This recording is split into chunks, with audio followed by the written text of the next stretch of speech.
Good afternoon, friends and colleagues. My name is Michael Atkinson, and I'm the Executive Director of the Johnson Shoyama Graduate School of Public Policy, and your moderator for today's event. We're here in the historic Convocation Hall on the campus of the beautiful University of Saskatchewan. I say that for some of you, I know this may be one of the first times you've ever visited us, and certainly it is, I know, for the ambassador and for his entourage. And today we are indeed extremely pleased to be able to welcome to our campus the European Union Ambassador and Head of Mission, Matthias Brinkmann. Ambassador Brinkmann officially assumed his duties as head of the delegation of the European Commission to Canada on October 2nd, 2009, when he presented his credentials to the Governor General. Ambassador Brinkmann came to Ottawa from Brussels, where he was the head of unit in the Directorate General for External Relations, responsible for relations with non-EU countries in Western Europe. He joined the European Commission in 1983, and he's held several positions in the Commission since then. From 1987 to 1990, he was seconded to the Danish Ministry of Research, and from 1992 to 1996, Ambassador Brinkmann served in the European Commission's office in Stockholm as head of press and information section, and later as charge d'affaires. Before joining the European Commission, Dr. Brinkmann worked at a law firm in Hamburg and then in the office of UN High Commissioner for Refugees in Geneva, before becoming a judge at the Administrative Court in Hamburg. He studied law and political science at universities in Göttingen and Freiburg and Strasbourg. His doctorate is in international law, and you won't be surprised to know that he speaks many European languages. Our three experts I'm going to introduce once Dr. Brinkmann is finished speaking. They're intended to stimulate a little bit of discussion, so I will limit their comments, though, to afford all of you an opportunity to ask some questions at the end and hear the answers. So, with that, please join me in welcoming Ambassador Brinkmann.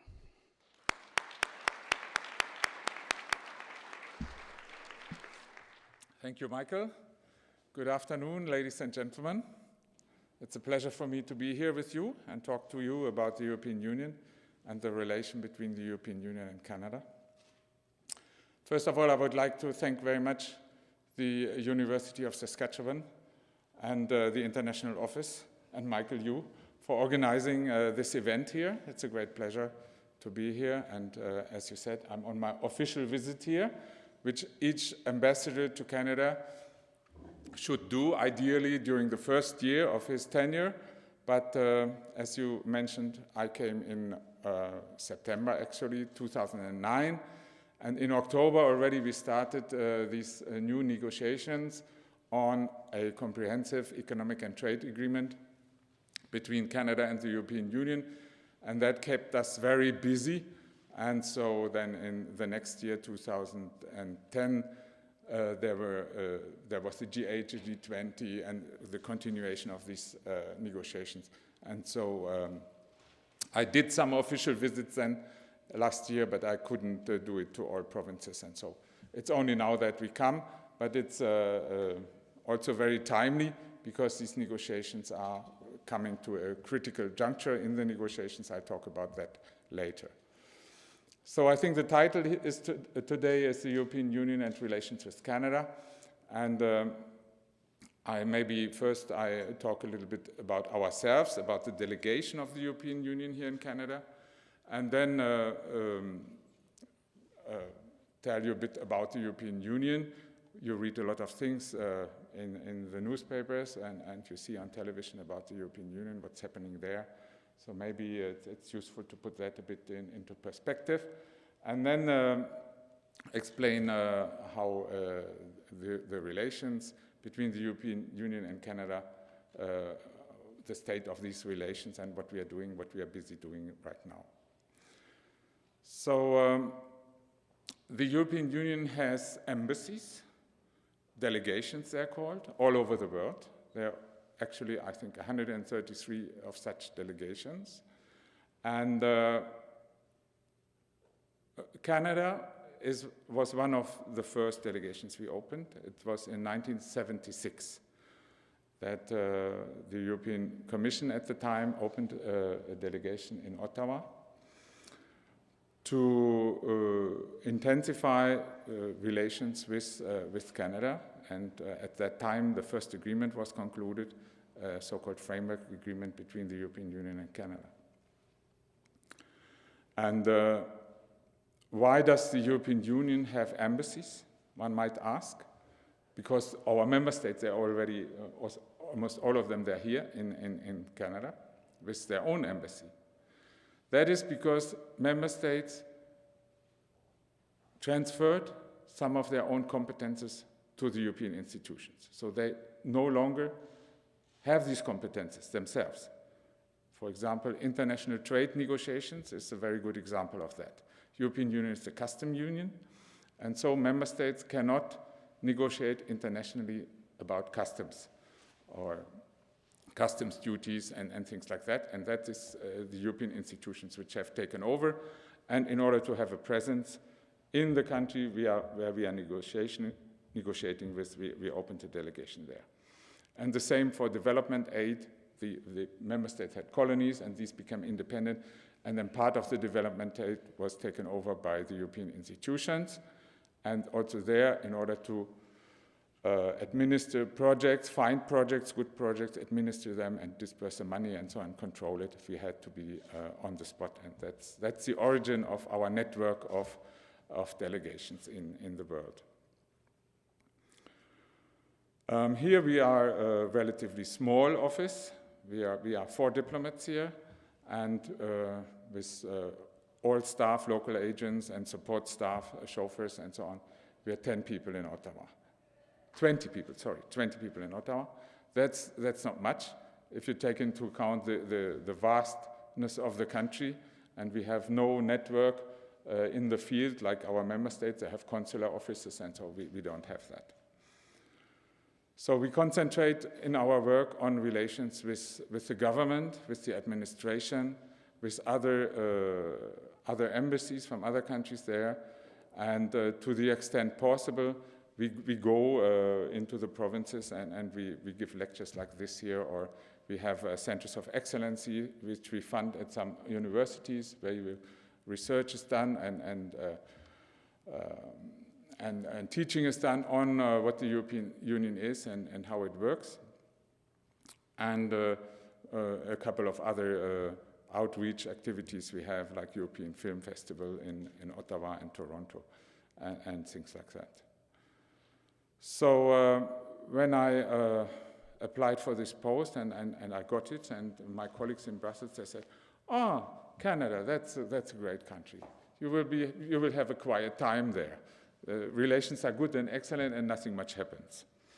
That might have been the case for some of my predecessors, but it certainly isn't now because of the ongoing negotiations. So I can say relations between the Union and Canada are excellent, as they have always been, but they're also much more intense than they have ever been.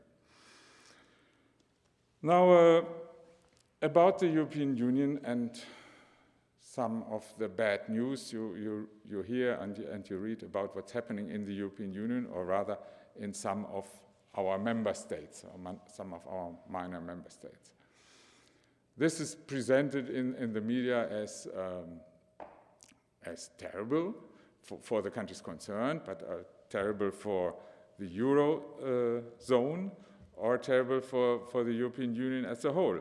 The Eurozone will certainly, some countries will leave the Eurozone, or they will default, and that's the beginning of the end of the Eurozone, and in turn then that's the beginning of the end of the European Union. That, of course, is utter nonsense. I mean, that is not, people who write or say that, they haven't understood the first thing about the European Union, about European unification.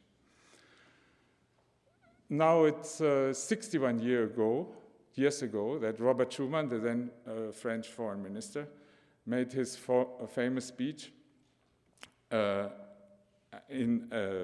about how to prevent wars in Europe by merging the coal and steel industries of 6 countries at the time, but essentially between Germany and France. Germany and France have been arch enemies in European history, as you may know, have been at war almost constantly over the the years. And well, if you take European history as a whole, it's a history of wars. Huh? It started, I mean, take the cradle of democracy in ancient Greece. These island states and Sparta and Athens, they were constantly at war. So that I think Plato said, or Socrates then, that the wars are the mother of all things, because wars force you to invent and to become better than your enemy and so on. And only during the Olympic Games, they stopped the wars. And it has continued like that in European history. Every generation has had their wars, almost. There have been terrible wars. Lasted 100 years, 30 years, or then you had the worst experience, the 2 world wars which started in Europe and devastated the continent, but also some parts of the rest of the world, and Canada has participated in both. So visionary politicians at the time, after 1945, they said, we cannot continue like that. That will be not sustainable, as you say today, and they thought about how to go about that, and this brilliant idea, I mean, Churchill, Robert Schuman, Claude Monet, or Konrad Adenauer, they put their head together and they said, the last war, the Second World War, of course, was started in Germany, because they were able to build a war machinery without the others being able to do anything about it. So they said, we merged at the time, of course, coal and steel was necessary to build tanks and so on, and it was essential to start a war or conduct a war, and they put that under a supranational authority. And that was the first time ever such a supranational structure has been created. And out of that, as you know, in the Treaties of Rome, 1957, came first the economic union, the customs union, and then over the decades, the political union. And the European Union has grown from the 6 original members to now 27 members, and there's already other countries in line waiting to become members.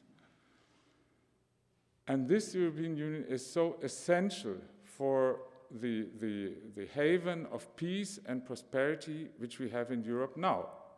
Without that, I mean, you saw what happened on the Balkans.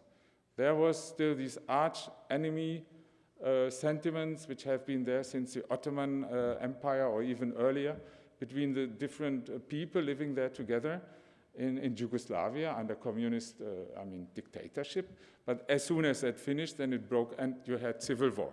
And that's, I mean, if I say since the creation of the European unification, we had no wars in Europe, that's true, but Europe meaning between member states.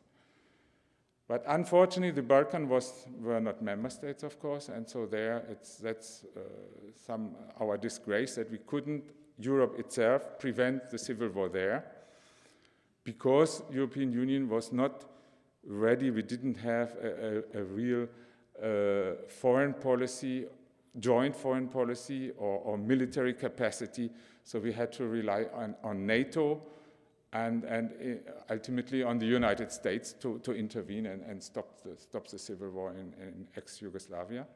But now, these countries, they have the perspective of membership, and certainly they will become members. So the big success, the raison d'être, why we have the European Union, is to have peace and stability in Europe. And that's a success story.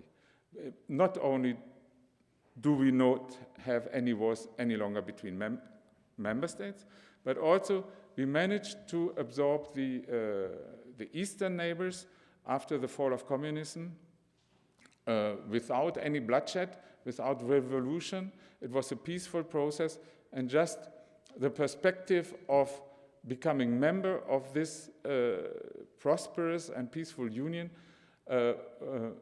was an incentive for these countries to accept the help we gave them in transforming a communist planned economy, state-run economy, into a market economy, functioning market economy, which could withstand the pressures of free market economy when they join. And it was not lots of money our member states sent over to the eastern neighbors. I mean, hundreds of billions in the FAR program, but also expertise and help them. And because these countries, it was an enormous task. They had to build up functioning institutions, tax system, and privatize all the state enterprises and so on. So that was a success story also. And that was for the old member states, although it cost them a lot of money and effort, and was not at all, at the time, it was not foreseeable if it would work out. Many doubted that it was all going too fast, and it would put into danger what we have achieved so far in the European Union. But it was a moral question, it was an ethical question, that those who lived in the West and were not, were on the right side of the Iron Curtain and had all, were so lucky, would help those who, for the old ones, for the ones, on the East, the dictatorship under the Nazi regime had never finished. So they were on another dictatorship, communist one, and so that's why that was done in the European Union. So all that, just to tell you why the European Union is so important for people in Europe, and they will never, put that at risk. And what we have now in the European Union has always had challenges. We had much bigger challenges than the debt problems, public debt, which 3 of our member states have now. Just take, I can go back to when France wasn't cooperating and we had and didn't participate in the meeting. That was an institutional challenge which we overcame. But also, the fall of communism. That was also a tremendous challenge, and we mastered that. And now we have the challenge of the sovereign debt problem, but we have a new challenge, and that's in the south of the European Union, on the other side of the Mediterranean Sea, the Arab Spring. That's another much bigger challenge than the sovereign debt crisis. But a few words about the difficulties the difficulties Greece, Portugal, and Ireland face just now. Of course, for Greece, it's a big problem, because they loaned too much money when money was cheap and readily available, and now they have to pay it back, and they don't have the money. And put that, for Greece it's a big problem. It's a bit more than 150% of GDP, the public debt, which is enormous. But it's not so unique. There's other countries in the world which have even bigger debt ratios. Take Japan, for example, it's over 200%. And then also, if you look at Greece in isolation, it's big. Or if you take Portugal or Ireland. But if you take the Eurozone as, let's say, one country, then it's much less a problem, or much less a big problem. Because the Eurozone, there is solidarity in the Eurozone. And just the debt of Greece is, financed, the loans were given by major banks essentially in Germany and France. So Germany and France, they have a big interest in keeping Greece afloat and getting the money for their banks back, because otherwise they would have big problems with their banks. So that's one thing. And then also, why will Greece not default, contrary to what you read in the papers all the time? Because the Eurozone, the creation of this euro, is the centerpiece of European construction. And most of the countries in the Eurozone profit enormously from the euro. Germany, for example, as an exporting country, they have profited from that, and other exporting countries have done the same. And they will do everything to keep the Eurozone together and alive. And why does it take so long? Why? That's a question I always get. And the answer is simple. Because it's sovereign countries which have to agree on a further step of integration. And these leaps in integration have always happened in times of crisis. Because only when it becomes absolutely necessary to give up another piece of your sovereignty to the higher level and to share sovereignty with the others, so you have to agree with the others, that you only do when it becomes absolutely necessary. And that's these moments when the national interest converges, is the same as the overall European interest. And that's why we say the European Union thrives in crisis. Only in crisis we have further steps of integration. So that's why, I mean, there's what you always hear, crisis is opportunity. And that's very true for the European Union. So when they created the Eurozone, member states, I mean those who participate in that, they were not ready to give up fiscal sovereignty. Of course not. Fiscal sovereignty is a key prerogative of parliaments. They will not, they don't want to give that away. Huh? And so what they did, they created the common currency, and they devised criteria for those who want to join, and these criteria are still valid. But, and they also had a stability pact where certain criteria had to be met, but that was not really always enforced.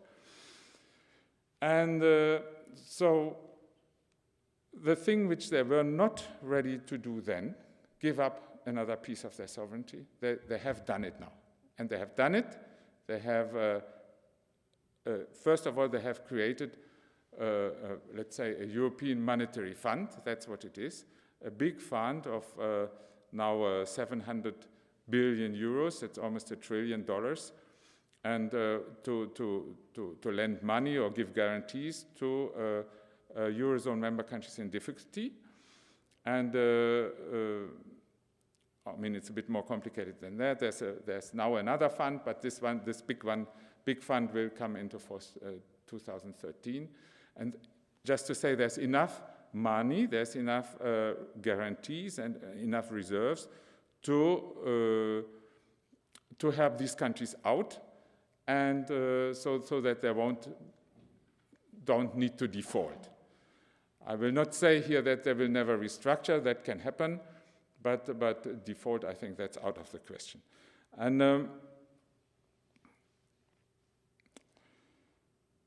at the same time, as they create this fund, they also agreed among themselves to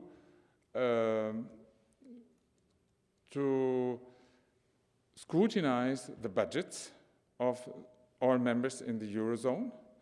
That's called the so-called European semester. These countries, they will have, before they adopt their national budgets, they submit it to Brussels, to the Commission, which will analyze it, and then there will be peer surveillance so that budgetary discipline in the future is guaranteed.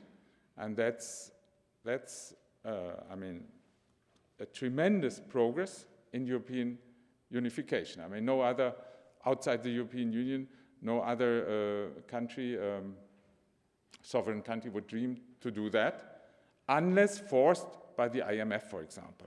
And so for Greece and Portugal, Ireland, they get this help.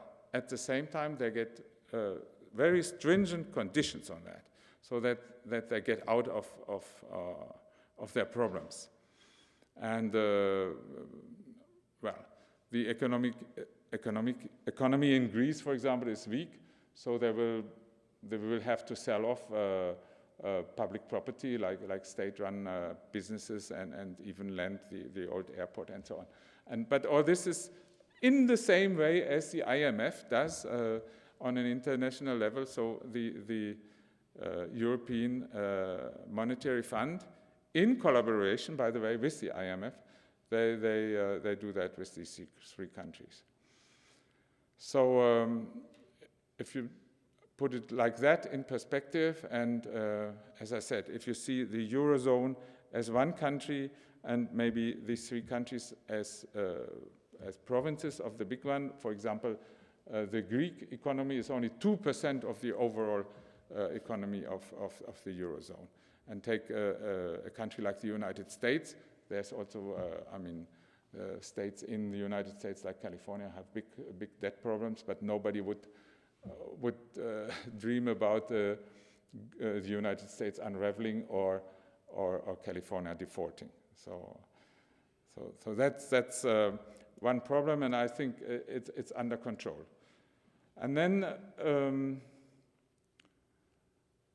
the other challenge is the Arab Spring in the south, and there the European Union member states have declared and that's our neighborhood.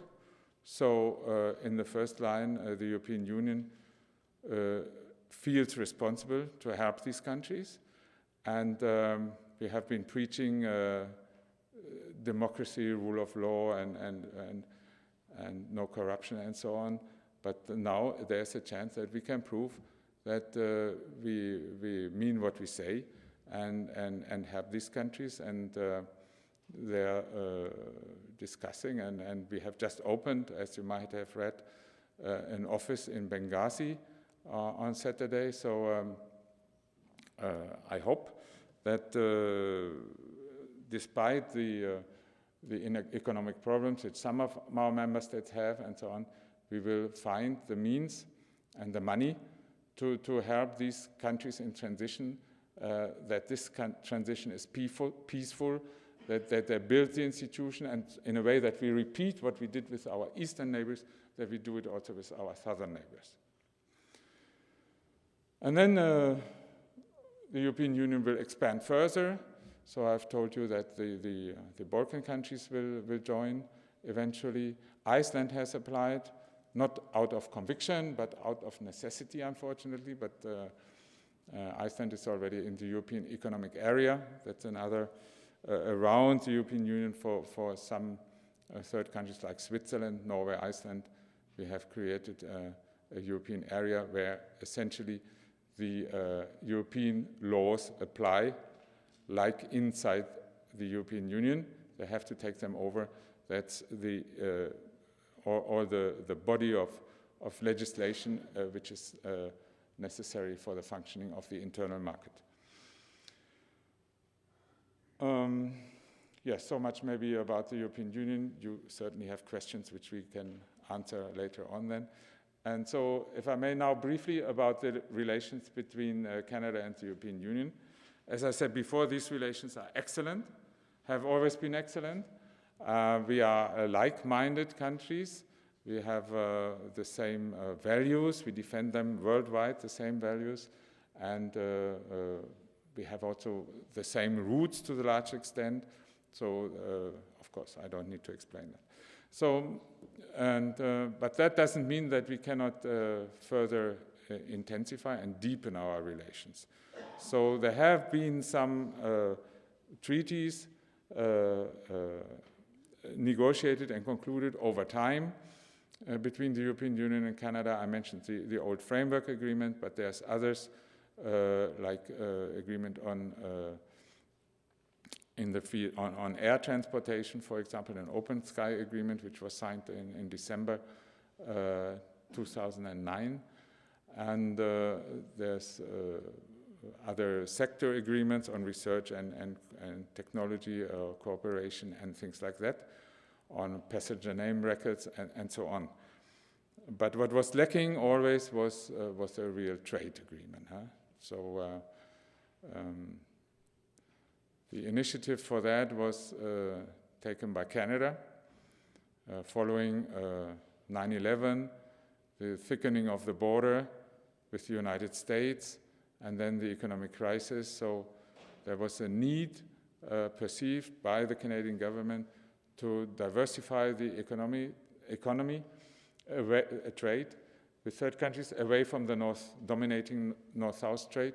And then the European Union was, of course, very attractive with 27 countries, one market, 500 million consumers, the biggest economy in the world, and internal market. That means one standard for the whole Union. Free movement for freedoms in the European Union, free movement of people, capital, services, and people, capital, services. What's the fourth one? No, that's capital investment. Service, people, services, capital, and goods. Yes, of course, goods. It all started with the goods, of course. So I forget goods because goods is the easy part, also in the negotiation. So anyway, so this market was very interesting for Canada. And so the Canadian government approached us and back in 2004 already. And then in 2005, we were looking at that and we tried to start these kind of negotiations, but we realized very quickly that it's not sufficient to negotiate with the federal government. You have to have the provinces on board. Because here in Canada, as you know, of course, provinces have own competences, and whatever in trade and investment and so on you negotiate internationally will, to a large extent, will have to be implemented by the provinces. So these negotiations, were not continued at the time. And then again, 2008, we looked at that together with our Canadian partners. And first we made a study then which proved that such negotiations can result in a win-win situation where both sides profit from that, increase their trade and benefit from it. So, and then we said, but this time the provinces must be on board. And the provinces then signed a declaration that they were committed to this agreement, to these negotiations. And now during the negotiations, they're also there. They don't negotiate directly, but they're there to witness what happens and to give their input to the Canadian federal negotiator, so that eventually, hopefully, each province finds something in these negotiations which is of their interest and which makes them to subscribe to the whole result. But why the European Union is such a big market and attractive to Canada? Canada for us is of course much smaller. So it's only, as opposed to 500 million and one internal market you have here 34 million, and it's also a saturated, mature market, whereas in the European Union you have huge potentials in the new member states, where they build up their infrastructure, they need things, and even in those on the Balkans still to come, they will need everything from infrastructure, household goods, everything. So there's potential in there. So therefore for us, to make it worth our while to negotiate with Canada, we wanted a comprehensive agreement, which not only eliminates tariffs for industrial goods, that's easy, but also we included services, free provision of services, both ways, and investment protection, intellectual property, geographical indications, and above all, public procurement. For us, that's where the potential is for us. In Canada, public procurement means, I mean, if the government, federal government, or provincial or municipalities, if they spend public money for works or services or whatever, then in the European Union, this for 50 years has been fully transparent and open to bids from all, operators in the European Union. And it's on the internet, it's functioning, and if your bid is not successful, you have the means to appeal and get compensation and so on. So the culture is there in the European Union, and if it's not functioning here and there, I mean, in isolated cases, you have the means to address that. And so in Canada it's different. This, at the federal level it might work due to WTO rules and so on, but at provincial and lower level there's a different culture. So in Canada, essentially tax money used to be or is still spent locally, and that's the culture. So we need to make sure that this, when the provinces are there and implement this agreement, that they follow the rules and which we lay out in the agreement. So that's one challenge in these negotiations. There are many other challenges in there. So, for example, agricultural products. So, as I said before, each province wants something out of these negotiations. Here in the prairies, it's agricultural products, because the commodities normally you sell them on the work market. But what you need is you want to sell your beef and your pork and so on. And there we say, okay, we can open our market for beef. Must be hormone-free, because must not be treated with artificial hormones, because those are prohibited in the European Union, and anyway consumers wouldn't touch any beef where it's marked with hormone treated. But that the Canadians assured us they can produce hormone-free beef, and they do that already. You find it on the market here. My wife buys it in Ottawa. You have to search for it, but you get it. And then we open a generous quota for that. But we want something in return.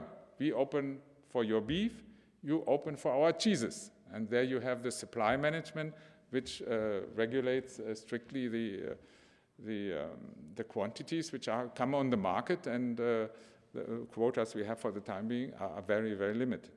So it's a give and take. So there's challenges for both sides. But I would think the challenge for Canada is bigger than the challenge for us, because we have the internal market for over 50 years now. It's been working there. And when we conclude with Canada, it will automatically from day one, Canada will have the access to this functioning internal market. And in the European Union, the Commission negotiates for the 27 member states. As I told you before, the member states have given up their sovereignty and transferred it to the European level. They give a mandate to the Commission. They say, okay, we want you to negotiate this and this and that. And then during the negotiations, the member states are always informed. But the Commission is free to negotiate as it sees fit. And the end result then is proposed to the 27 member states, which meet in the Council, and to the European Parliament. Since the latest reform of the European treaties, the Lisbon reforms, the European Parliament has to agree also to trade agreements, which was not the case before. So you have the double approval procedure, ratification procedure by the member states in Council and the European Parliament. And in cases of mixed competence, if it goes beyond just trade, then also of the parliaments of the member states domestically. But our track record is a very good one. We have always, member states have always ratified what the Commission has negotiated, with one single exemption, and that was a treaty on SWIFT, which is the bank data exchange. It was for reasons of protection of personal data that the European Parliament, which had these new powers, they threw that out, that treaty. So it's renegotiated now. But that shows you just that the European Parliament, they have new powers and they use them. And they want to show that they can use them. But so we are quite confident that this agreement on our side will be implemented, ratified, and then implemented. Implemented because the agreement becomes part of the European body of law, which is at the highest level, the European level, directly, without any transposition. And in the hierarchy of laws, which you have in the European Union, according to continental law, is such that the higher level always overrides all the lower levels. So the treaty or the agreement, whatever's in there, becomes directly applicable in each member state and binds every operator and the state as such, and can be enforced through the European Commission and eventually the European Court of Justice. So in Canada it's different, and we haven't quite understood yet how it would work in Canada. So that's one of the challenge for us also, and for the Canadians to sort that out.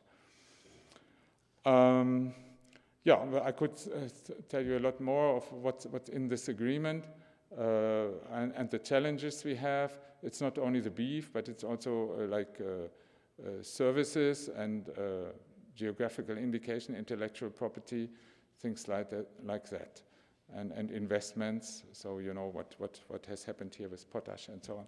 So these kinds of things. So where do we stand now in these negotiations? We shared this level of ambition, and that was very good from the start.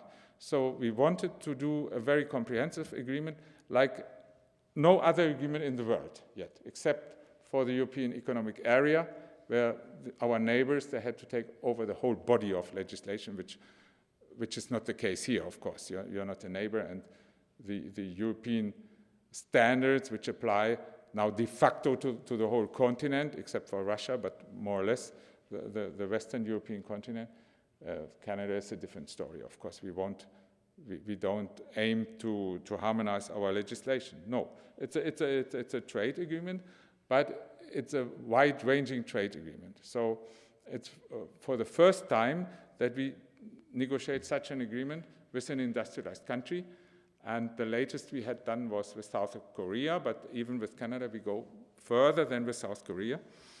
And so it's a model in this new era of trade relations, where because of the delays or almost failure of the Doha round, countries worldwide have gone back to do bilateral trade agreements.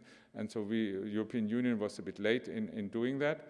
But now, if we do it, then we do it 100% or even 150%. So we spearhead here such an agreement between industrialized countries.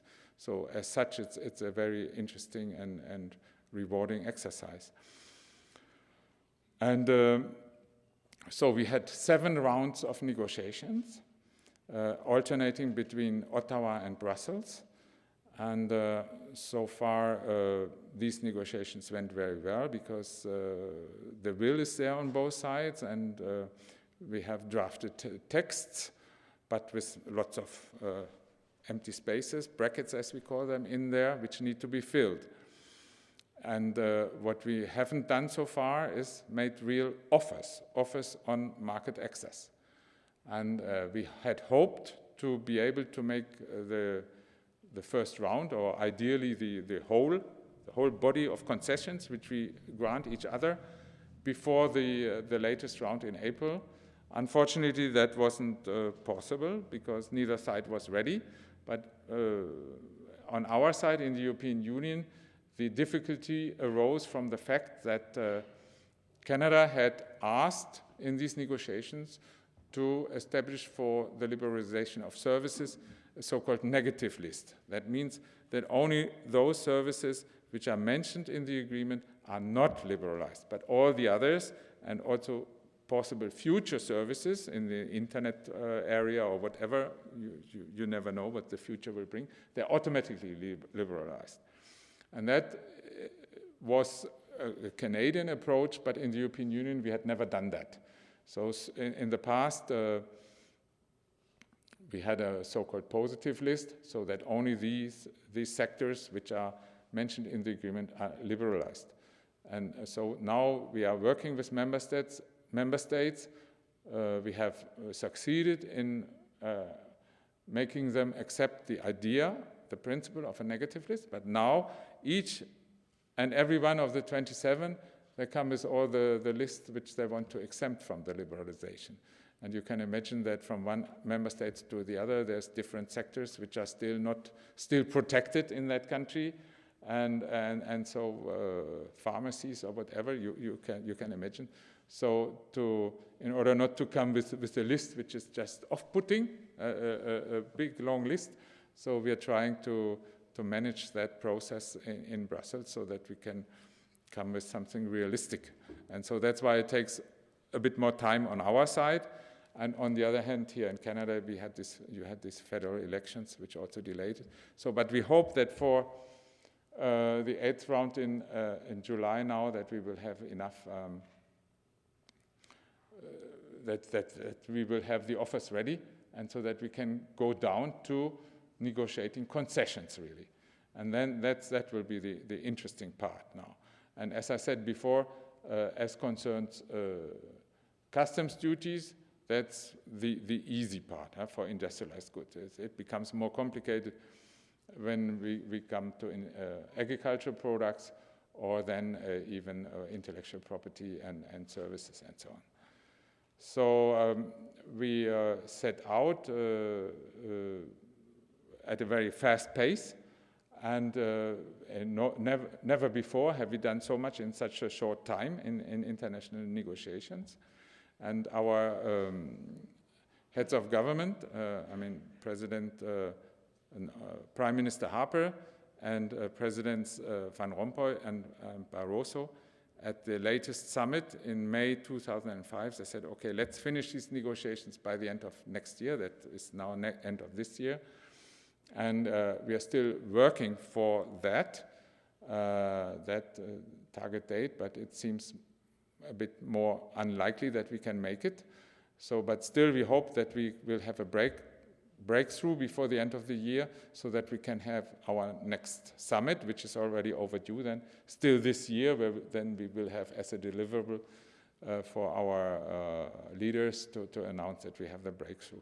Otherwise, the conclusion could spill over into next year. And then for ratification, take 2 years with our member states, much faster in Canada, I know that, but that's a realistic perspective for that. So maybe I stop here, and we have time for questions. Otherwise, I could go on about other things. Thank you very much.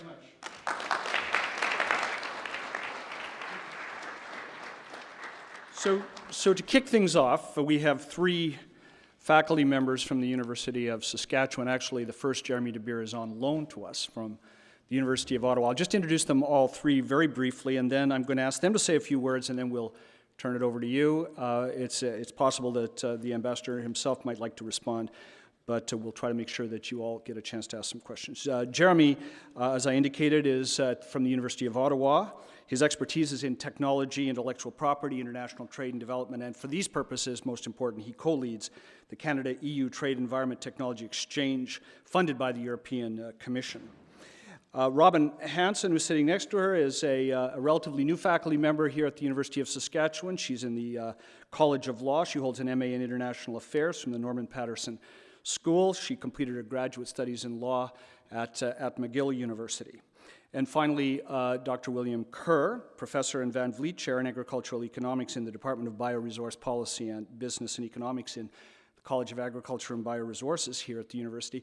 Bill is one of the most distinguished trade economists Canada has, the author of over 100 articles and many books, the most recent of which I think is the one that really brings him here today, and that is Everything on the Table, Agriculture and the Canada-EU Trade Agreement. So, with that, I'm going to ask Jeremy to kick us off, go to Robin, then to Bill, just a few words from each one of them, and then we'll turn it over to you. So go ahead, Jeremy.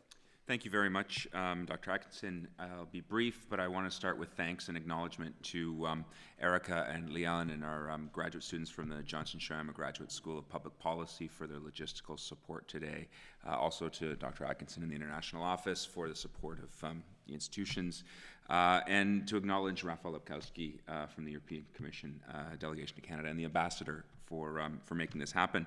I'm so thankful because one of the things that the European Commission has done is funded a project which I'm co-leading called the Canada-EU Trade, Environment and Technology Exchange. And we're studying ways in which Canada and the European Union are becoming increasingly integrated, or could become increasingly integrated, through the CETA, the Comprehensive Economic and Trade Agreement. And as the ambassador said, it is much more than your run-of-the-mill trade agreement. It is extraordinary in terms of its ambition and can do extraordinary things for both Canada and the European Union if it's successful.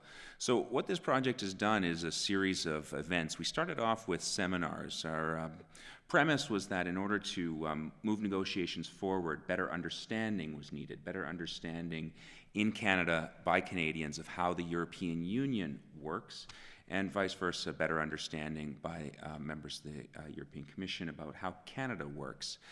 And I'm speaking especially about the federal systems in Canada. What's the relationship between the federal and the provincial governments when it comes to negotiating an agreement like this, both in process and in substance? And similarly, getting Canadians to understand how the European Union really works. What is the relationship between the Commission, the Parliament, and the European member states, and particularly in the context of the European Union's new constitution and the Lisbon Agreement. So we did a seminar in Ottawa, at the University of Ottawa, where we brought some of the leading experts from the leading experts on EU law to Canada to explain to the Canadian negotiators how the EU worked. And it was telling that the number of Canadian negotiators in the room exceeded 100 people. There was a tremendous interest and enthusiasm for learning more about how the EU functions. We went to Brussels and held a somewhat smaller seminar for representatives of the Commission and some of the member states, and built some understanding. And so what we're doing, what we have been doing since then, is working on some of the substantive policy issues, really trying to bring together some of the leading thinkers from Canada and Europe about the problems that are being addressed or could be resolved through this agreement. So my colleagues have been working on issues like regulatory cooperation, standard setting. How do we make these systems work better? How do we make the systems more transparent? We've been working on dispute resolution, how that can work or might work in the context of this agreement.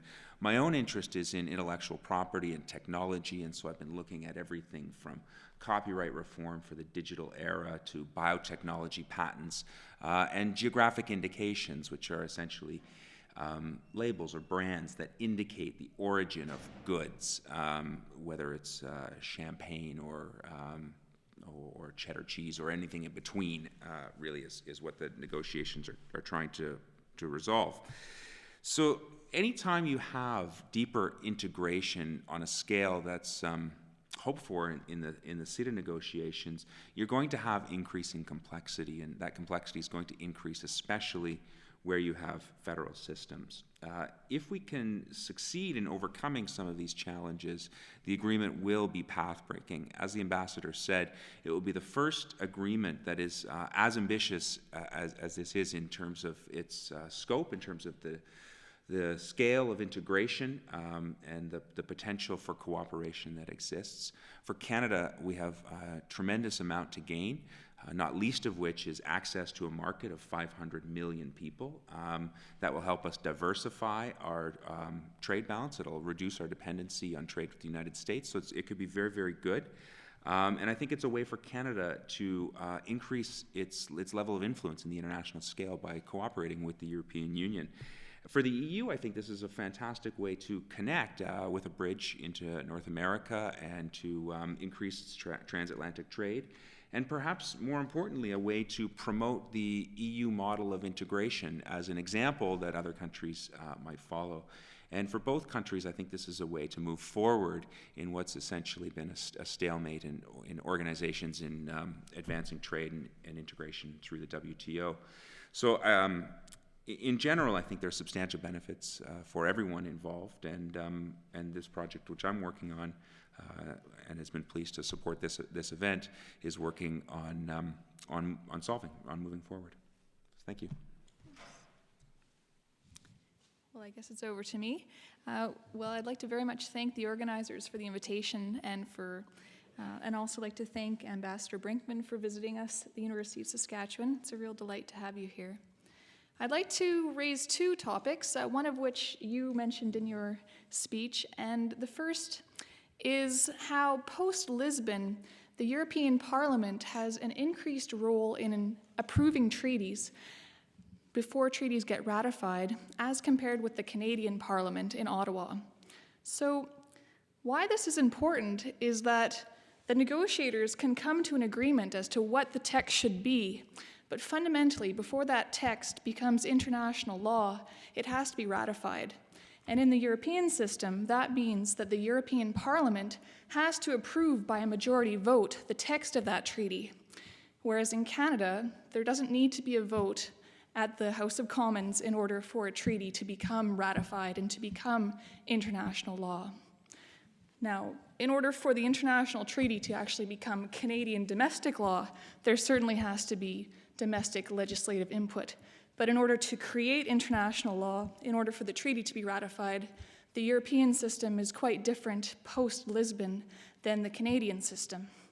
So I'll just you highlighted one example of the role of the European Parliament in approving a treaty, and in fact, leading to a change treaty, and that was the US-EU SWIFT agreement.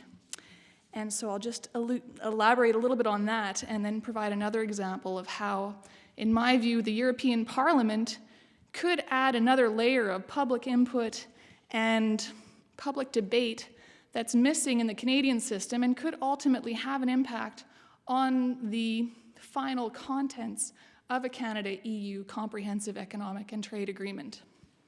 So the SWIFT agreement, what happened there is that this was a financial information sharing agreement that the European Parliament at first turned down until a revised version was agreed upon by the US and by EU institutions. And so the original version was voted down in February of last year, and a revised version was accepted by the Parliament, permitting this SWIFT agreement to become ratified and to become binding international law 7 months later, in July of 2010. So that's one example of how the European Parliament can actually have an impact in shaping the contents of international treaties in a way that we don't see in the Canadian parliamentary system. So a second example of the role of the European Parliament in shaping the contents of treaties is the recently concluded South Korea-EU FTA, Free Trade Agreement. And what happened there is that there was a lag of about 6 months between the finalization of the treaty text and the actual acceptance by the European Parliament of the treaty text such that the treaty could become ratified. And not only was there a lag before the approval, but an additional clause was developed, a safeguard clause was developed to take care of parliamentary constituency concerns that there might be a flood of South Korean imports. So the contents of the treaty were affected in that, due to the role of the European Parliament, an additional safeguard clause was amended to the original language of the treaty. So I'll be very interested to see what happens once the negotiated treaty text for the Canada-EU Comprehensive Economic and Trade Agreement is put before the European Parliament, to see whether or not there is a response by the Parliament in a way that permits public input. Now, very briefly, another topic that I'll raise, which wasn't brought up by Ambassador Brinkman, is that if you look at the South Korea-EU FTA, there isn't a NAFTA Chapter 11 style investor-state arbitration mechanism in that treaty. So it's possible that there may not be investor-state arbitration in a Canada-EU treaty. Now, there's a couple of benefits to that, in my view. I think that excluding investor-state arbitration from a Canada-EU treaty would be useful because it'll be useful because it will avoid some systemic problems that have plagued that type of arbitration and that plague investor-state arbitration more generally. Systemic problems such as how to operationalize corporate investor nationality given the role of multinational enterprises in the global economy. So I think excluding investor-state dispute settlement from an ultimate treaty would be useful, because I think state-to-state or supranational entity-to-state dispute resolution will be more reliable and less encumbered by some systemic issues that international investment law has yet to really grapple with effectively. And another benefit will be that there will be less controversy with respect to the Canada-EU Comprehensive Economic and Trade Agreement if there isn't investor-state, because there won't be controversy associated with the public policy effects of investor-state arbitration, such as in the form of regulatory chill, or controversy associated with the budgetary impact of financial awards to foreign investors. So there are some benefits to excluding investor-state from an ultimate agreement, in my view. So I'll turn it to my co-panelists. Thank you. Thank you. Again, I'd like to echo the thanks to the organizers for inviting me here, and particularly for the ambassador for agreeing to come and speak to us. One of the, as was suggested, I work in the area of international trade, and I work a lot at looking at what's actually written down in trade agreements. And I'm glad the ambassador is here to maybe to clear up some things, because one of the frustrations is that, say, unlike the WTO negotiations, or unlike if one were to think back to the NAFTA negotiations, the drafts of the treaties were released a long time ahead of sort of the end of the negotiations. And yes, you know, there were things we agreed on in wording, and then, you know, things we disagreed on. There have been no official release of texts of what's going on in the Canada-EU negotiations. The general line is everything's on the table, and it seems to me that at some point the general public needs to be engaged a little more in this process, right? Because basically we have no idea what's actually being negotiated. There's been very nothing official released in terms of the text of the agreement. So maybe the ambassador might suggest when we might get a look at this, even in the, maybe we won't make it by the end of this year, but I mean, that doesn't leave an awful lot of time, even if we go into next year to some extent. So that worries me a little bit. It's very hard to actually figure out what's going on. In terms of agriculture, which is, you know, what I think I'm interested in, and certainly that there are, Saskatchewan might be interested in agriculture. I mean, clearly there's been a long-term sort of disagreement about agricultural trade policy between the European Union and North America. Certainly, in terms of Saskatchewan, we probably would be interested in seeing something done about some of the common agricultural policy subsidies in the European Union, but that can't be done on a bilateral basis. So as the ambassador said, we really are left with thinking about market access problems for agriculture. And that has less to do with tariffs and so forth than with our different interpretations of sanitary and phytosanitary rules pertaining to trade. So, I mean, what Saskatchewan would probably, you know, and probably Western Canada would be interested in out of such an agreement in terms of market access would be to get market access for particularly our beef products, which are produced in using growth hormones, and also market access for the products of biotechnology, particularly canola at the moment, but for future biotechnologies where there's been a lot of investment on this campus or near this campus. And it would seem to me that that's not on the table, that the European Union certainly isn't going to change its biotech policy and is certainly not going to change its SPS policies on things like beef produced using growth hormones. On the other side, clearly we just had an election, and where the European Union, as the ambassador indicated, would be interested in getting better market access for European, especially cheeses and some of those very, very excellent consumer products, consumer dairy products produced in the European Union. You know, we just had an election in Canada where the Prime Minister was very clear that we are not about to abandon supply management in any substantial way. So it would seem to me that you know, there's sort of a bargain in agriculture where, you know, we have just very, very limited ambitions. That there's not much, no place really for a lot of movement there. I would like to ask the ambassador we had a brief exchange previous to coming in the room here, and he mentioned it again, that Canadian provinces are a bit of a problem in the sense that, you know, getting them to commit at the table is quite difficult. It's not always true, and this was not a problem in the European Union. Well, that's not particular. I think the least I can give one example where it's not true in the European Union. Up until 2003, the European Union had a total ban on imports of products, licensing and imports of products of biotechnology. That brought a new regime in 2003. It has taken about 6 or 7 years for new biotechnology products to receive approval from the European Commission. And we reviewed that as a very positive thing. It's not the nice science-based transparent system we'd like, but at least, you know, some new products where we might be doing some investments in the future are being approved. And as soon as a few products were approved in the European Union, the individual member states essentially said some of the individual states said they could not accept this, and the European has now given free rein for any European country to not have products of biotechnology in its market. And so that is clearly a backing away from the sort of unified negotiations.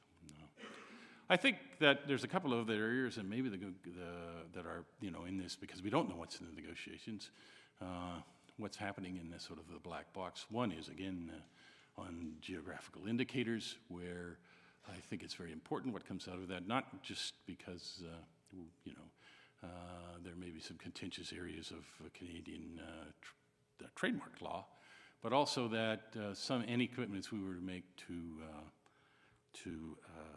geographical indicators in an agreement with Europe might run directly contrary to our obligations under the NAFTA agreement. So maybe the ambassador might comment on where we are in that. And finally, one of the things that was lauded at the beginning of these negotiations was that there would be an environmental part of the treaty, environmental piece that would be directly part of the CETA treaty. And always environmental agreements have always been sort of silent agreements in NAFTA and other trade agreements. And I was just wondering, okay, and again, we have no idea what exactly is being discussed there. If the ambassador could say something about that, I would be pleased. Thank you. All right, well, thank you all three. I think I'm going to invite the ambassador to the podium to respond briefly to those comments. Very helpful, useful. And then what I'll do is take 2 or 3 questions from the audience, gather those up, and invite the ambassador to respond to you. But first, to the panel. Thank you. And thank you for the interesting comments and questions. And there are, say, criticism which I've heard from you. So maybe I start by responding to the latest questions. These are international negotiations, trade negotiations. Okay, it goes a bit further than trade, but still, they're just international negotiations. So, and it's politics, of course. Politics are the art of the possible. So, you mentioned GMOs. Let me start with GMOs, or hormone-treated beef. There's a European culture, there's a Canadian or American culture. And since I came here, and I had the opportunity to talk about this with our interlocutors on several occasions this morning and this afternoon already, the first thing I noticed, or one of the first things, was how Canadians, or Americans in general, have a positive attitude. They are optimists, and especially as concerns new developments, what comes out of research, and so on. And in Europe, there's maybe a different culture. So especially in my country, Germany, people are wary and afraid of progress. So that's a historical experience. I cannot explain it otherwise, or it's a German Gemüt, German particularity. But people are more anxious and want first to see that something new is not harmful to themselves or the environment and so on. So that's one element to keep in mind there. And then you have European legislators. As I told you before, it's 500 million people. It's a standard on the whole European continent. And these legislators, be it the Council, European Parliament, or also parliaments of individual member states, they make new laws as they see fit. I mean, especially the parliamentarians of the European Parliament, they have these new powers. They legislate to what they think their conscience, their beliefs, they tell them is the right thing to do. And they will not take into account an agreement, an international agreement, which is under negotiations with the third country. That is just an illusion. That will never happen. So realistically, we must accept that there might be different standards, ethical standards, or even, I mean, as concerns foodstuff and things like that, in America and in Europe. And we cannot harmonize these in this agreement. That would be foolish to even dream about that. So it's a trade agreement.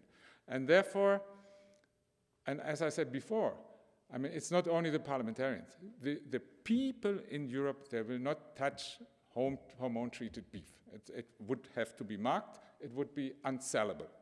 So, and the same goes for GMO, genetically modified foodstuff. It's not the Commission or it's not the governments who drive this. No, this is a grassroots movement, maybe fueled by some NGOs and so on, but it is a deep-rooted feeling of the population at large. And as you rightly pointed out, the Commission, the member states in Council, they have said, okay, it's a trade problem for us, but let's tackle that and let's see what we can do. But nobody has challenged this so far in WTO because it's done in a non-discriminatory manner. But nevertheless, let's see, and GMOs, and okay, there are arguments that we need GMOs to feed the whole world in the long run and so on.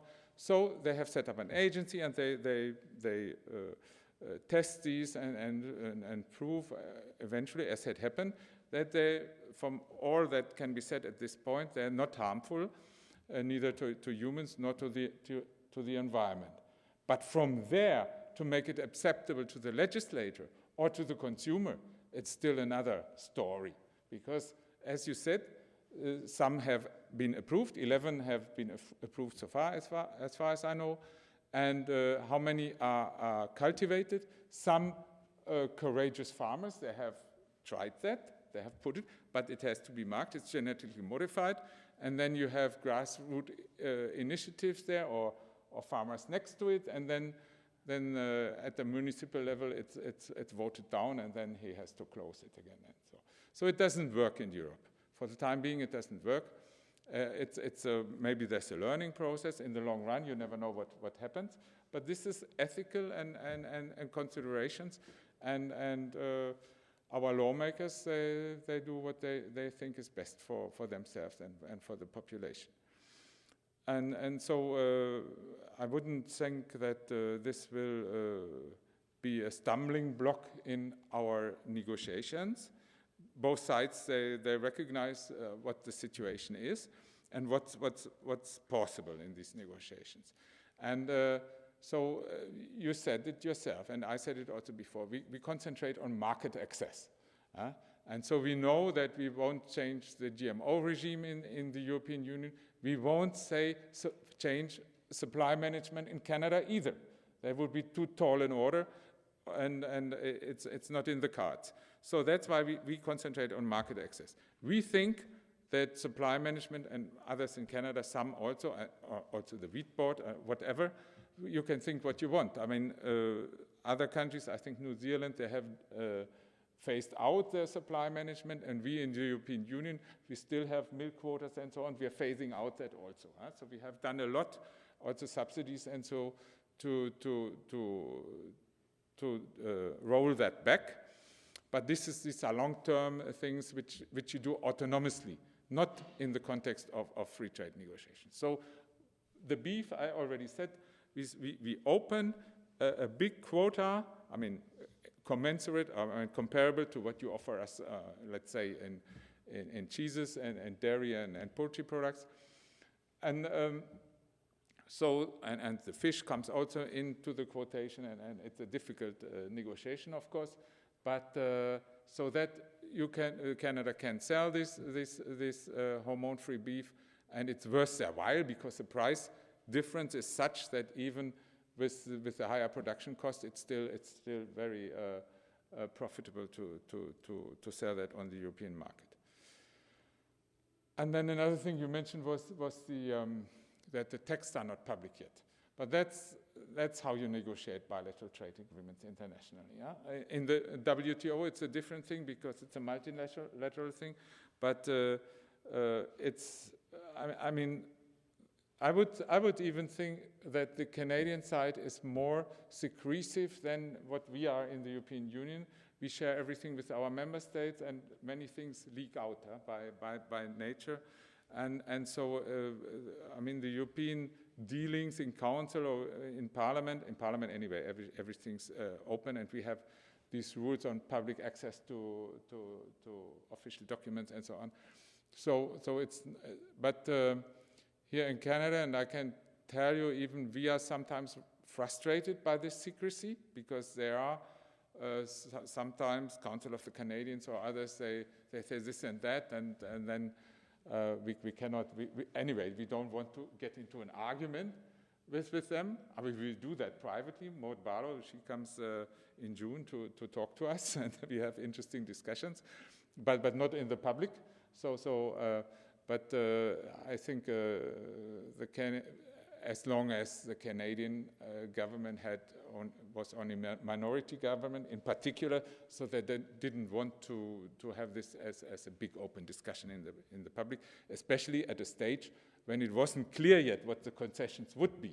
I foresee that once we have these offers on the table, then there will be more of a discussion, vested interest, and so will come forward, and you will have also a discussion here in Canada, much more than in the European Union. European Union, we are used to that. The population at large, they're used to that there are constantly negotiation going on. I don't know how many we have going on now. So that's much less of a concern for the general public. But in the European Union, it works differently. So member states, they are in council, and they, as I said, they are constantly informed by the negotiators, and whatever their hobby horse is, be it feta cheese or Parma ham or champagne, but that's already solved. But anyway, so market access issues, they or even intellectual property, pharma products, and so on, all that is fed in the process that way. It's not so much discussed because of the relatively less importance, of course, of these negotiations for the European Union than in Canada. Other questions concerned, I think, dispute settlement or investment protection and so on. European Union traditionally doesn't like arbitrary procedures. So we avoid that. That's already one thing. We have dispute settlement, yes, that exists, and with Korea we had one. But if you look exactly how it is done, it's not like in NAFTA. So I don't see that we could have something like that. But you never know what in the end will be the outcome. Otherwise, I don't know. Have I replied to all questions? Otherwise, done a pretty good job. So, if there are questions or comments, could I get you to speak into the microphone so we're recording all of this for posterity? Go ahead. We'll take a couple of questions and then allow the ambassador to answer. Go ahead. Hi, Ambassador. My name's Heather Exner-Pro at the International Center for Northern Governance and Development, and so I'm interested in Arctic issues, two in particular between Canada and the EU. One was this dispute at the WTO about seal, harvested steel, and the EU banning it. And the other one was the Arctic Council, and it's a poorly known secret that Canada, in particular, along with Russia, have been delaying the EU's bid to be part of the Arctic Council as observer, and again, just 2 weeks ago, again was delayed. So what are your perspectives on why Canada is so reluctant to have the EU as a partner or as a participant in Arctic affairs? Thanks. Any other questions before anything else? Go ahead, we'll take one more, and then we'll allow the ambassador to answer. Hi, I'm Linda Braun from the Saskatchewan Flax Development Commission, which represents flax growers. And genetically modified flax is a problem for us because it was discovered in Europe from a Canadian source. I'm wondering, you mentioned that Europe will never accept that. Are you talking about a zero tolerance, or are you talking about some low-level policies? And where do you actually stand on the GMO issue when it comes to food crops? I think 2 is probably enough, given the content. Go ahead. Arctic and flax. Okay. So on the question on the Arctic and the seal product ban. First the seal product ban. So as I said before, the European Parliament, they do what they think is necessary to do. So that's politics. And this seal ban has a long history. Of course, I remember when I was young, then on television you saw this, these baby seals skinned alive and so on. I don't know if it was in Canada or in Norway, doesn't matter. Anyway, that has happened. And as a consequence of that, you had these movements, the NGOs, and that developed and so on. Then you had a ban on seal products in the US. Nobody talks about that, but that was a long time before we even looked at that. And in Mexico, no outcry here in Canada. Then this developed. I mean, the NGOs drive it, and I don't know. So, and Brigitte Bardot is involved in that and all this. So, then they had. I remember they had huge demonstrations outside the council building, and they're very articulate. They dress up in seals, and then and then there's all this red stuff all over, and the baby seals, they cry, and so and you hear it 10 blocks away, and so. So then these are parliamentarians, huh? So, and they want to be elected and re-elected, and so it's a grassroots level thing. What can you do? And then the parliamentarians, they decided, okay, this is the thing, we must do that now. The US has done it, and so it's a global movement, and it's irrational, of course. These seals, they are not in no way endangered species,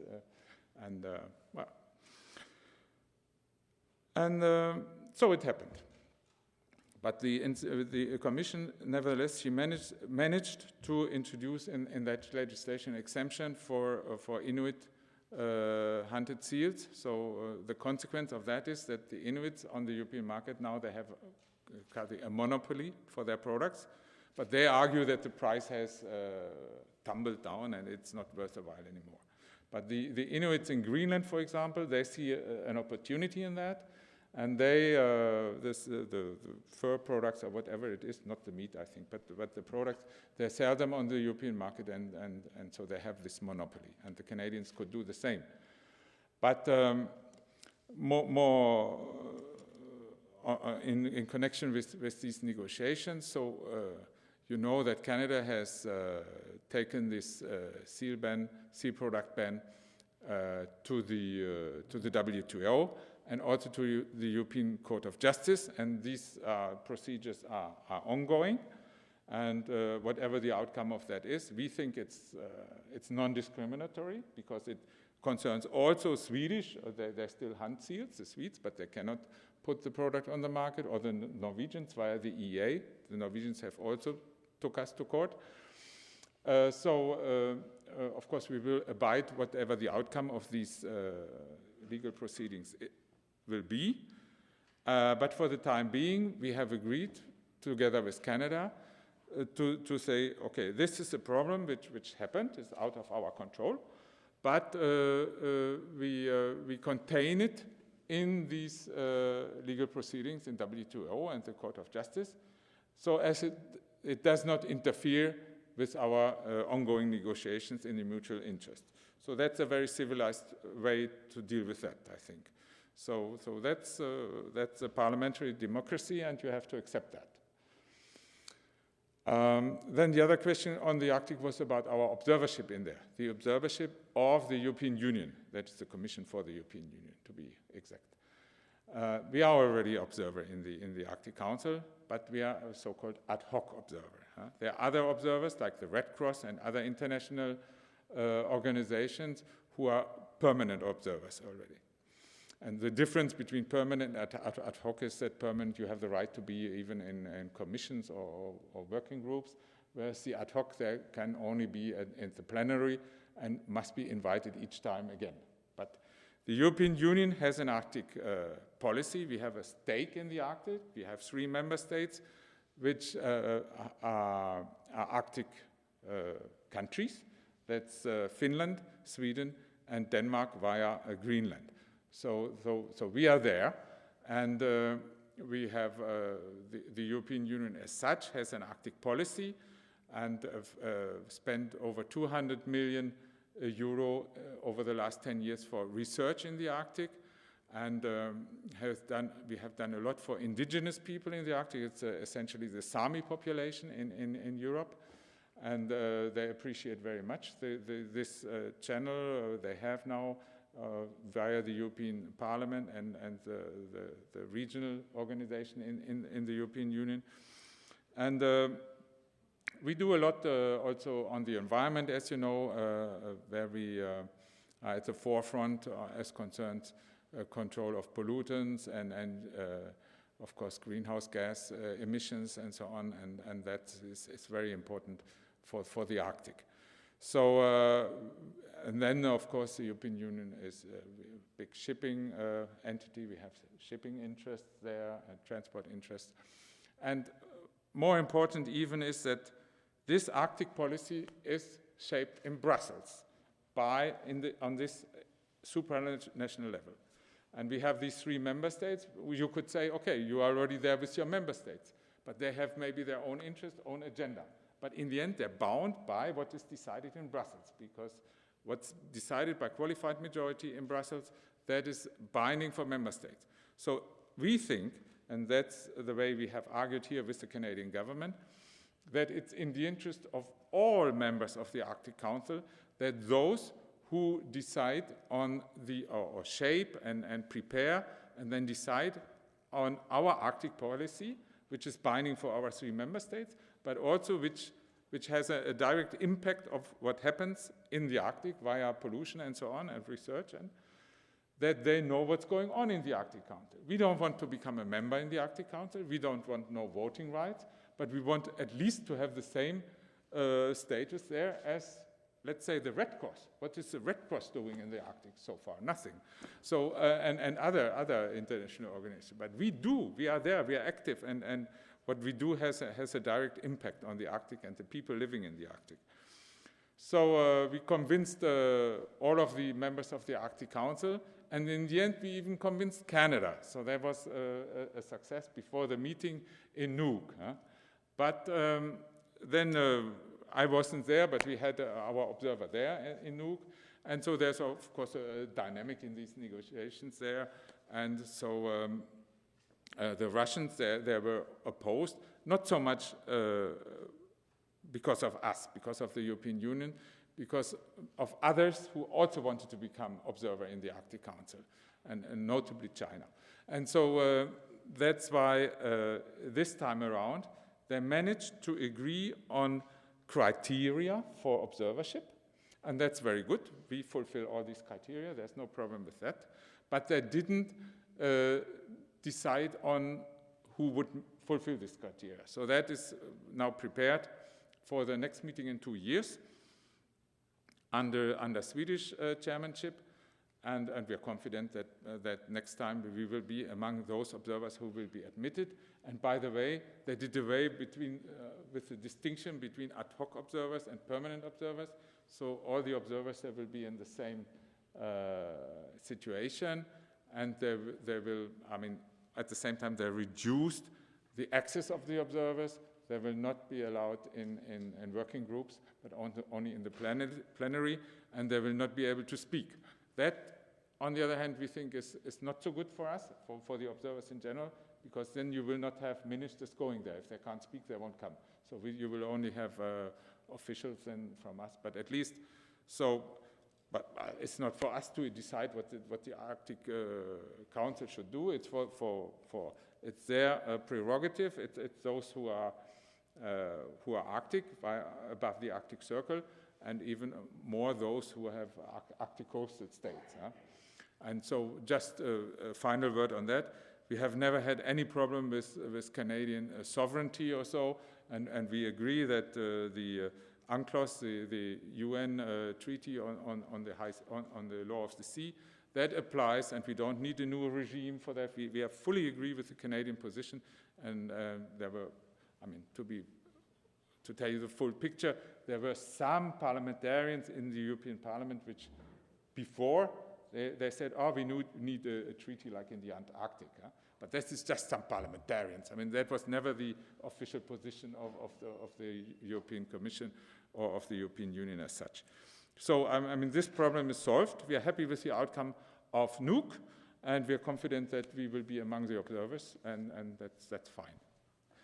So, now to the flux, yeah, that's... I did not say that we will never import any GMO-modified things. You never know what the future brings. But the situation now is that the population doesn't accept it. And so the politicians, they do what the people want. And that's our legislation. And from this morning I learned that you produce flaxseed, which is not not GMO. Huh? But there's a problem, as you rightly said, with the contamination and what we call zero tolerance and so on. We're working on that, but we had interesting discussions this morning about that. Yeah, the methods to track down the pollution and so get more and more refined. So it's more and more difficult to have really completely GMO-free. But I mean, this is a technical question which will be solved. But at the base of the perceived problem is, of course, the conviction of European people that they don't want to have GMO-modified agricultural products in the European Union, and that has to be respected. I mean, there's no way around it. Thank you. Two more questions. So go, if you could keep them fairly short, go ahead. Well, my name is John McConnell, and my background is agricultural economics, but also communication arts, and also cooperatives. And I'm concerned about what I call the bigger picture than one individual. No matter what your ideas are as an individual, I am concerned about the erosion of democracy. I am concerned about the need for a well-informed society. I am concerned about the role of universities, about the role of leaders, about the role of the media, and the importance of the individual. And you have a very complex subject today, this whole business of a comprehensive economic trade agreement between two countries. I'm concerned about the tremendous amount of secrecy. I realize that there's no real official text yet, but it's time that citizens in Canada had an opportunity to understand this. And I direct this much more to the students here, to the young people. I am between 80 and 90, but the students here are going to be the leaders, and they need an opportunity to be well informed. And it brings it back to the university, all universities, to the importance of not only research and teaching, but to reaching out to the public. And after all, this university is called the University of the People. But to come back to CETA, there is an awful lot of secrecy so far. And if we want to maintain democracy, we got to make sure that citizens understand. So my question is, when? And incidentally, a bouquet to Professor Kerr for bringing up the importance of the general public. So my question is, when does the general public get a handle on this to really understand it? Thank you. Next question, and then we'll go to the ambassador. Thanks. My name's Kathy Holtzlander, and I'm with the National Farmers Union. I have, I don't know if it's two questions or a question and a comment. In your first part of your talk, you gave some history of the European Union and also talked about the crisis in Greece and Portugal and Ireland. And you mentioned that a country needs to be, or tends not to give up any of their sovereignty unless they're in a crisis. And the European Union thrives on these challenges, these crises. And I guess I look at some aspects of CETA as really a giving up of sovereignty over to this supranational law, and a change, a pretty important change in relationship and what is actually possible for Canada to do under CETA if it is actually ratified, and particularly on the procurement aspect. Right now, procurement is an area where local and provincial governments can make decisions that are not, they don't come under NAFTA. They have the freedom to make decisions about how to spend the taxpayers' money in their jurisdiction on government purchasing in the way that they see best. And you emphasized in your introductory remarks that procurement is something that the Europeans really want access to. And what I see that as is a way to actually transfer the sovereignty over these kinds of spending areas out of our elected officials' hands and into the control or under the rules made by this law, which, as previous speaker said, is being negotiated in secret. And so I'd like some comments on that. And I'd also like to ask about dispute settlement. You said that Europe does not prefer arbitration, does not prefer an investor-state arbitration process, but you do look for a dispute settlement mechanism. So I have two parts to this question is, will Europe, what kind of dispute settlement is Europe looking for, and is Canada seeking investor-state arbitration in the negotiations? Okay, thank you. Very good questions. First, on the question of democracy and secrecy, and when will the text be made public, and in what form, and negotiations need a certain level of secrecy. You cannot negotiate in public. You sit in a room, you do that, and that's how international negotiations are always done. And that's in itself is not a problem, because whatever you negotiate in most countries, and certainly in the European Union, is put before the people. The representatives of the people before it enters into force. And so in the European Union, as I have explained before, it goes before the Council of Ministers. The representatives of 27 governments sit there together. It goes before the European Parliament, directly elected by the people, and they scrutinize that, and they have to give it their blessings. And then, because this agreement will be a mixed agreement because of investments and some services and so on, about national competences which are still in there, it will go to 27 parliaments and will be scrutinized there, and we need agreement from them. So there is a time for everything. There's a time for preparing the negotiations, not in the public, but you consult stakeholders and so on. Then there are the negotiations themselves, and then there's the approval procedure. And that's, for us, this has been always like that, and it was sufficient. There's never been any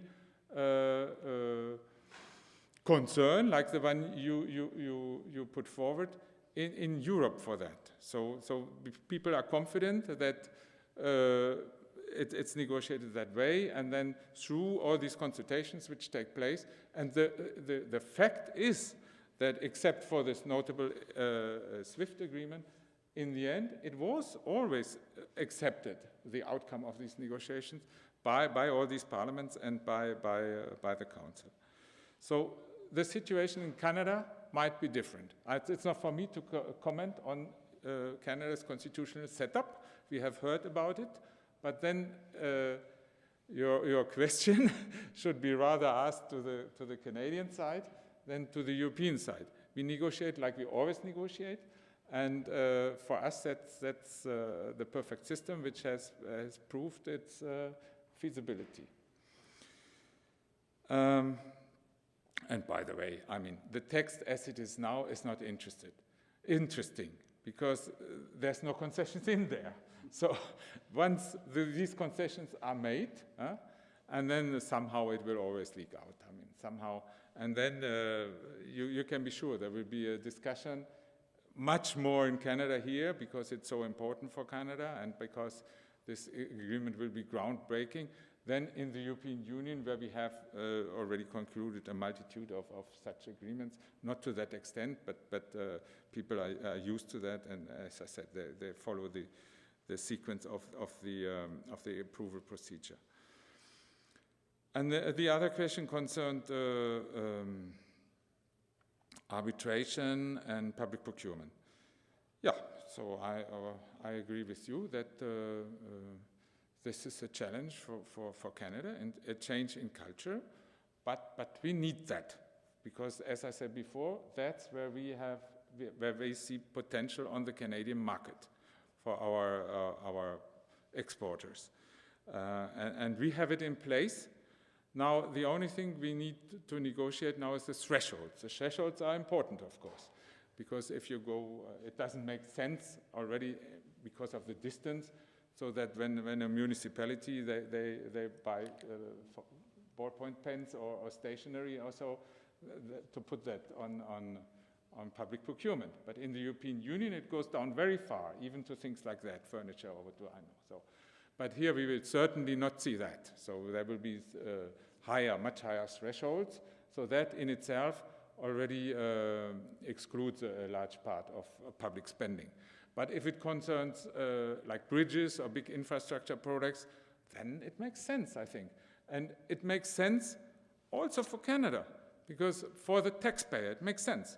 Why pay more expensive, sometimes double or what, for a bridge which can be built as good or maybe even better by a European company?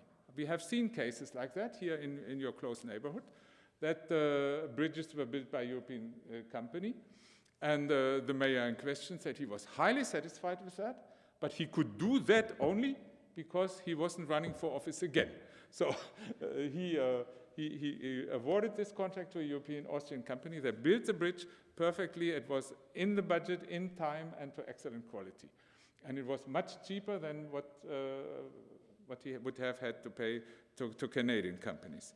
And mostly, anyway, so you have probably the expertise coming from Europe, but the material is sourced here mostly, huh? So the concrete or whatever you need for that. So it's not that dramatic. A lot of the money is still spent in locally here. But that's a give and take. And Canadian companies, they have then a much bigger market and much more opportunities to participate in public procurement in the European Union. So that's a market economy. That's how it works. And for the taxpayer, we are convinced that's how it worked in the European Union, that it's better in the end for the taxpayer to have the best value for their money than to favor local business, which then is kind of protected and less effective, and the competition and the principle of the market don't work. Huh? So it's an impediment to the well functioning of a market. That's all I can say about that. Huh? So that public procurement is essential for us, and there Canada must make some concessions on that. And the last question concerned arbitration and dispute settlement. Yes, arbitration, we don't like it. That I know from the negotiations I had to do myself for the European Union with neighboring countries. Dispute settlement, earlier we didn't agree to that neither, but with South Korea we have found a formula where you have via the joint committee first, and then you can appoint arbitrators to a panel and so on, but it's a bit complicated. We do that now, and here, I don't know. I have heard that they wanted to see some dispute settlement procedures in there, maybe in the joint committee or going beyond that, I don't know. So there will probably be something like that in there, but if it will be like in NAFTA, I don't think so, but I don't have all the elements neither. So I don't think this investor protection and so on, like in NAFTA, will be in there. But don't take my word for it. We will see what the outcome is. Ambassador, maybe we could have, you've been sitting there very quiet. You've listened to great questions and answers. Our panel, do you have any final thoughts on the exchanges so far? Yeah, I remain, despite the challenges and some criticisms, actually quite optimistic about the agreement itself and what it could accomplish. So I think that we have to not lose sight of the bigger picture about the opportunity this presents for Canada. We will have to make concessions. We won't get everything that we want, and there will be challenges. But I think on balance, this is a remarkable opportunity that we have, and we'll see how it unfolds. Maybe some clarification could be offered. If I'm correct, I think that before the European Commission can negotiate, there has to be some sort of mandate given by, I suppose, the Council. And so that's different than in Canada. In Canada, the executive can start negotiating because they want to without a mandate. So there's a disparity there in that constituents in Canada maybe want to know more about what's being negotiated and what's on the table because there wasn't a formal advance warning of the commencement of negotiations before negotiations got rolling.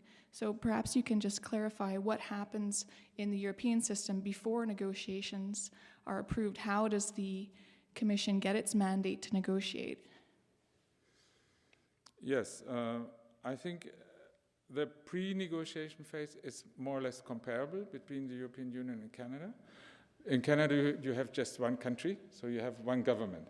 So the government gives the mandate here to its negotiators. So, but the mandate comes from the government. In the European Union, it's the same. The mandate comes from not the government, but the governments. So the 27, they agree in Council to give the mandate to their negotiator, which is the European Commission. And the mandate is prepared by the European Commission. It makes a proposal to the Council, and Council then either changes it or gives the mandate like that. But that's comparable, I think, to what's happening in Canada. Because, I mean, before you start negotiations or even before you ask for a mandate, you do exploratory talks always. And so between DFATE and the Commission, these talks have been going on for quite a while. And then jointly it was decided to have more clarity. We do a study, and that was well done, I think. And the study proved that it's, as I said, a win-win, could be a win-win result for both sides. And so then each side went ahead with asking for a mandate. So I think there it's comparable. But the approval of the agreement, as I have explained before, that's a different procedure. Bill, any final comments? Well, I would like to agree with Jeremy that there is a tremendous opportunity here, and one should keep that in mind. Particularly, there is this very large, rich market in Europe that can be more accessible to Canadians, and we really do need to think about that. I think a little bit of what we're hearing is that it might be helpful in some sense to have a little less secrecy, and I'm quite willing to agree that it's probably the Canadian side that is more insistent on secrecy. But even to say that, say that some of the things are off the table that people might have a lot of angst about would be helpful in, sort of leaving what's left there for real discussions. Yeah. Maybe now we have a different situation with the majority government, being sure that what's negotiated is approved later. So maybe there's more relaxed attitude about it. Are there any final questions, any burning questions we haven't taken up yet? Well, just to get down to brass tacks a little bit on this, and again, it's the kind of understanding, hopefully, that individual Canadians, and particularly those in leadership positions, and that applies to the group right here. But let me say a little bit, as I understand it, CETA would negatively affect federal, provincial, and municipal local purchasing policies. CETA would forbid all government entities, including schools, hospitals, universities, and municipalities, from favoring local or domestic businesses. Governments would no longer be able to support local providers of goods and services through local procurement policies. For example, a government that wanted to support local agriculture by promoting local food would not be able to implement a policy favoring government purchasing of local food over imported food. Now, I could go on and talk about Medicare. 50% of our costs now are for drugs. Large corporations already have a real big economic and social clout, and they'll get more if this is implemented as I understand it. However, if we're informed as Canadians, we'll not only be happier about less erosion of democracy, but we'll understand the very major value. And we know, we really value international trade, but we're hopeful it'll be fair trade for both parties. Last question, there you go. Yes. No, you're right. Of course, I agree. The outcome of the agreement will and should affect public procurement in Canada, but not negatively. I mean, there we disagree. It remains to be seen down to what level, down to what magnitude this will apply. I think local food purchase of agricultural products for the canteen also, that will be below the threshold. And crown corporations and so on, we want them to be in, but remains to be seen what the outcome is. So all this is not really negotiated yet. The offer is not on the table yet. So, but once we have the result, I think it will be positive for consumers, for taxpayers, in that they get the best value for their money. Otherwise, the taxpayer pays more expensive for the same product, which could be bought cheaper. So we all want to pay as low taxes as possible. And that is one, in all the instruments you have, to have public procurement where the taxpayer can be sure that for his money he will get the best quality and the best price. And this can very well be a local product. There's no rule that you cannot buy local products, but there must be the best one. If it's not the best, why should I buy it in the first place? So that's public procurement. I mean, you have it already at the federal level, so there's WTO and so on, and the trend goes, inevitably, it goes to more openness in public procurement because it's for the common good. That's our conviction. Thank you. You bet. Thank you very much. On behalf of everyone here, Ambassador Brinkman, thank you very much for coming.